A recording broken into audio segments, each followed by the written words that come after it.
'cause I haven't got one anymore. Take me out tonight, because I want to see people and I want to see light. Driving in your car, oh please don't drop me home, because it's not my home, it's their home and I'm welcome no more.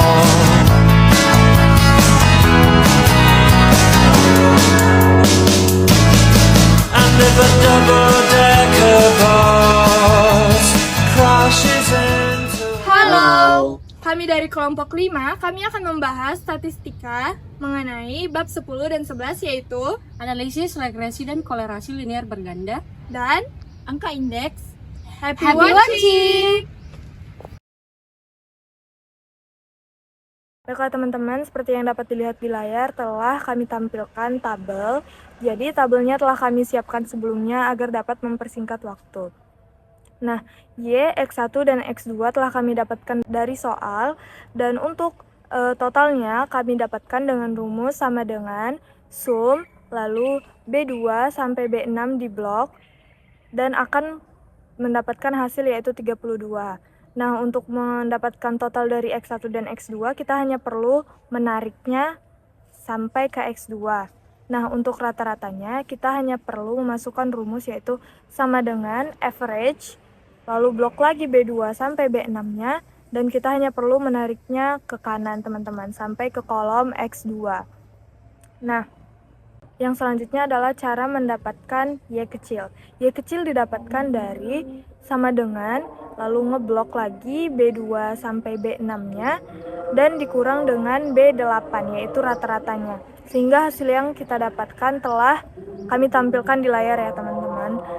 X1 kecil didapatkan dengan melakukan blok pada kolom C2 sampai C6. Lalu kita kurangkan dengan C8, yaitu rata-ratanya. Nah, begitupun dengan X2. Kita melakukannya dengan ngeblok dari D2 sampai D6, lalu kita kurangi dengan rata-ratanya yaitu D8. Nah, untuk bagian Y2 kuadrat, kita memasukkan rumus yaitu sama dengan E2 di blok sampai bawah, kita kali lagi dengan E2 yang karena dia harus dikuadratkan, teman-teman, sehingga hasil yang didapatkan dapat kita lihat di layar. Untuk X1 pangkat 2, kita hanya perlu melakukan hal yang sama seperti sebelumnya, tapi kita melakukannya pada bagian X1. Kita blok dan tinggal kita kali dengan X1 yang kita blok. Begitu juga dengan X2 pangkat 2. Nah, yang selanjutnya kita membahas mengenai X1Y. X1Y didapatkan dari sama dengan F2 kita blok sampai bawah, lalu kita kali E2 kita blok sampai bawah. Sehingga dapat dilihat di layar hasil yang didapatkan adalah sebagai berikut, teman-teman. Nah, berikutnya kita membahas X2Y. Begitupun dengan X2Y, teman-teman. Kita hanya perlu melakukan seperti yang di X1Y tadi, namun kita menggunakannya yang di bagian X2 ini. Nah, untuk X1, X2 kita dapat menerapkan sama dengan F2 dikali G2. Nah, itu kita blok F2-nya sampai bawah, G2-nya juga sampai bawah, dan hasil yang kita dapatkan dapat dilihat di layar, teman-teman. Untuk mendapatkan totalnya, kita hanya perlu menarik dari B7 hingga M7, akan mendapatkan hasil seperti yang di layar, teman-teman. Baik teman-teman, di sini kita akan membahas bagian A, yaitu persamaan regresi dan penafsiran terhadap koefisien regresinya. Yang pertama kita akan mencari B1. Ini sudah kita ketik, sudah ada rumus B1. Kemudian untuk menyelesaikan B1 maka kita perlu mengetik B1. Kemudian kita mengetik sama dengan, untuk mempermudah kita memasukkan angka pada rumus tersebut, kita hanya perlu mengklik contohnya di sini ada sigma X1Y. Kita klik pada sigma X1Y. Kemudian untuk kali kita gunakan tanda bintang ya, teman-teman. Kemudian di sini ada rumusnya x2 kuadrat, maka kita klik pada x2 kuadrat. Kemudian di sini kita buat tanda kurang. Kemudian ada sigma x1 x2. Maka kita klik pada sigma x1 x2. Kemudian kita kalikan dengan sigma x2y. Kita klik pada sigma x2y pada tabel. Kemudian kita enter. Baik, untuk penyebutnya di sini kita masukkan sesuai rumus, yaitu sigma x1 kuadrat. Kita klik pada sigma x1 kuadrat. Kemudian dikali, kita buat bintang. Kemudian di sini ada sigma x2 kuadrat. Kita klik pada sigma x2 kuadrat. Kemudian kurang sigma x1 x2. Kita klik pada sigma x1 x2. Karena di sini ada kuadrat, maka kita kali, buat tanda bintang, dikali dengan sigma x1 x2 nya tadi. Kita enter ya teman-teman. Kemudian untuk hasil pembagiannya, yaitu kita ketik lagi B1 sama dengan di sini kita, untuk memudahkan kita membagi hasil yang sudah kita kerjakan tersebut sesuai rumus, maka perlu kita buat sama dengan kita klik pada rumus pembilangnya. Kemudian untuk tanda bagi di sini teman-teman, kita hanya buat garis miring saja. Kemudian kita klik pada penyebutnya. Kita enter teman-teman. Nah, di sini kita sudah mendapatkan B1, yaitu 0,37893. Baik teman-teman, di sini kita akan membahas yang B2. Di sini saya sudah membuat rumus untuk B2. Kita tinggal mengetik B2 sama dengan untuk mempermudah, sama seperti yang kita lakukan pada B1. Kita hanya perlu mengklik angka pada sesuai rumus yang sudah ditentukan. Di sini ada x2y, maka kita klik pada x2y. Kemudian kali x1 kuadrat. Kemudian kurang x1 x2. Kemudian dikali x1y. Kita enter. Kemudian untuk bagian penyebutnya kita memasukkan sama seperti tadi, yaitu kita klik sama dengan, kemudian kita klik x1 kuadrat, kemudian dikali dengan x2 kuadrat, kemudian dikurang x1 x2. Kita klik x1 x2. Di sini karena kuadrat, maka kita buat tanda bintang, kemudian kita klik lagi pada x1 x2 tersebut. Kita enter.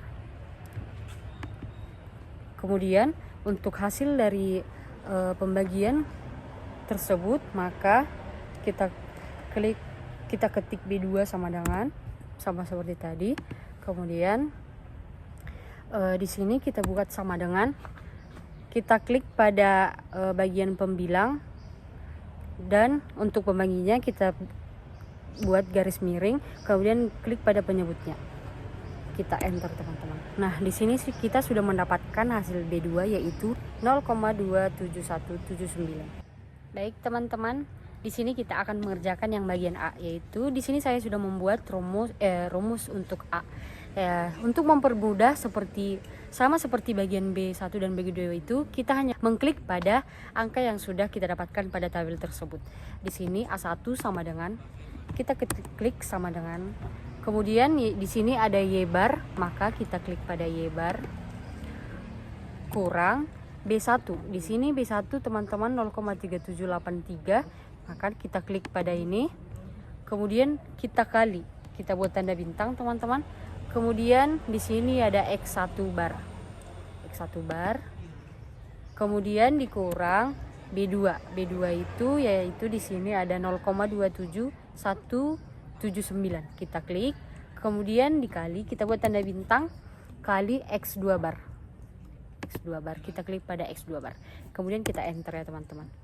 Nah, di sini kita mendapatkan A yaitu minus 4,45475. Baik teman-teman, di sini kita akan membahas YP ya. Pertama, sama seperti B1, B2 dan A, kita hanya perlu mengklik angka pada sesuai rumus yang sudah tersedia di layar ini.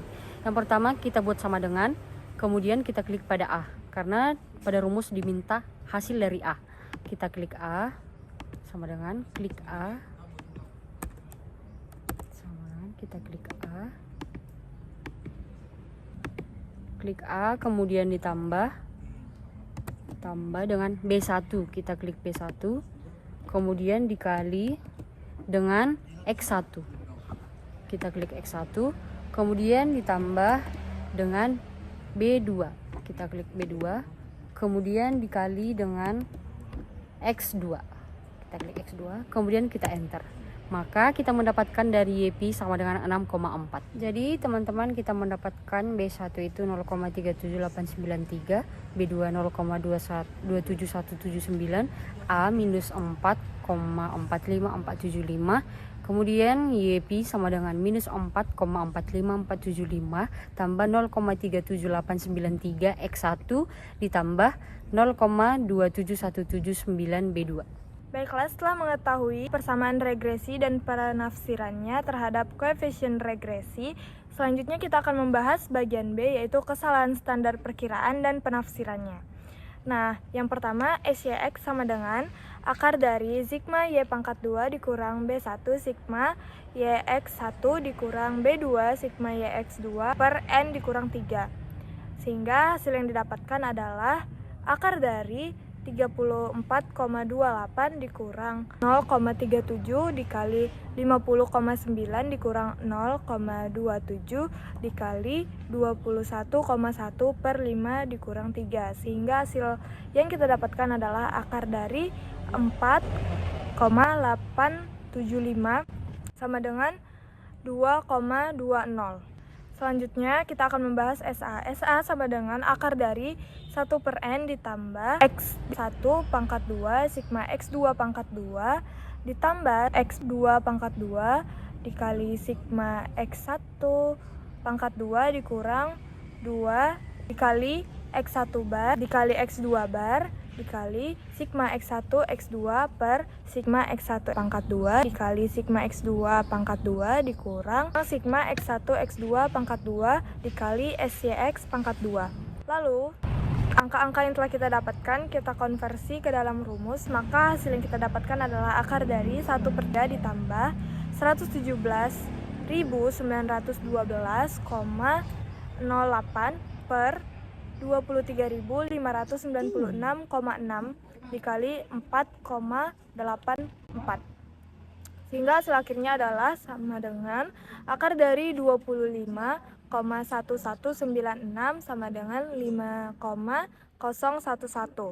Kemudian kita akan membahas SB1-nya, yaitu rumusnya akar dari sigma X2 pangkat 2 dikali SYX pangkat 2 per sigma X1 pangkat 2 dikali sigma X2 pangkat 2 dikurang sigma X1 X2 pangkat 2. Sehingga hasilnya yaitu akar dari 741,488 per 23.596,6. Hasil akhirnya akar dari 0,031 sama dengan 0,176. Selanjutnya SB2 sama seperti dengan SB1 dengan rumus yaitu akar dari sigma X1 pangkat 2 dikali SYX pangkat 2 per sigma X1 pangkat 2 kali sigma X2 pangkat 2 kurang sigma X1 X2 pangkat 2. Sehingga hasilnya yaitu 838,288 per 23.596,6. Sehingga hasil akhirnya akar dari 0,035 sama dengan 0,1870. Selanjutnya yang C yaitu R pangkat 2 sama dengan B1 sigma X1Y tambah B2 sigma X2Y per sigma Y2. Sehingga hasilnya yang kita dapat yaitu 24,53 per 34,28. sehingga hasil akhirnya yaitu 0,715.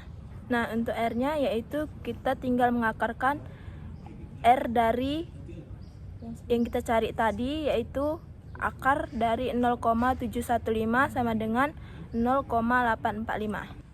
Jadi saya akan membahas bab 11. Di sini tabelnya sudah jelas ya kawan-kawan. Jadi saya akan membahas yang A. Yang A itu indeks harga gabungan 2021 dan 2023 dengan periode dasar 2020. Indeks harga 2021. Jadi P2120 sama dengan sigma PN dibagi sigma PO dikali 100. Jadi kita dapat masukkan data dari tabel 97.100 dibagi 92.400 dikali 100. Kita dapat hasilnya 105,9. Jadi kesimpulannya indeks harganya itu mengalami kenaikan sebesar 5,9% pada tahun 2021 dari harga gabungan tahun 2020. Kita lanjut, indeks harga 2022. P2220 sama dengan sigma PN dibagi sigma P0 dikali 100. Masukkan data dari tabel. Jadi sama dengan 101.900 dibagi 92.400 dikali 100. Kita dapat hasilnya 110,28. Kesimpulannya ini harganya mengalami kenaikan sebesar 10,28% pada tahun 2022 dari harga gabungan tahun 2020. Selanjutnya indeks harga 2023.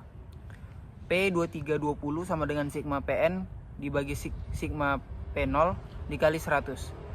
Kita masukkan data lagi dari tabel, 109.500 dibagi 92.400 dikali 100. Dapat hasilnya 118,51.